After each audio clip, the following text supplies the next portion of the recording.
Ang pag-aresto kay dating Pangulong Rodrigo Duterte ay yumanig sa buong bansa, kaya't agad na sumiklab ang galit ng kanyang pinakamalalapit na kaalyado. Pero bago ko sabihin, baka naman pabigyan nyo lang ng like and subscribe sa Kuya Times para manatiling updated sa maiinit na balita. At ito na nga, Senador Ronald Bato de la Rosa, na dating hepe ng PNP, ay agad na kinwestiyon ang legalidad ng pag-aresto at naghain pa ng emergency case para pigilan ito. Senador Bongo, matagal ng kanang kamay ni Duterte, ay matinding bumatikos at sinabing isang insulto ito sa soberanya ng Pilipinas. Senador Robin Padilla naman ay nanawagan kay Pangulong Marcos Jr. na pigilan ang PNP sa pagsunod sa kautusan at tinawag itong isang malaking pagtataksil sa bansa. At pangalawang Pangulo Sara Duterte. Kausap kami kagabi.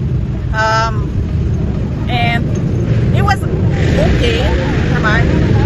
Sabi niya lagi, idaan lang sa legal. Idaan lang sa legal. Tinawag niya itong pagnanakaw ng Estado at nangakong ipaglalaban ang kanyang ama. Habang umiinit ang sitwasyon, isang tanong ang bumabagabag sa lahat, hustisya ba ito o politika?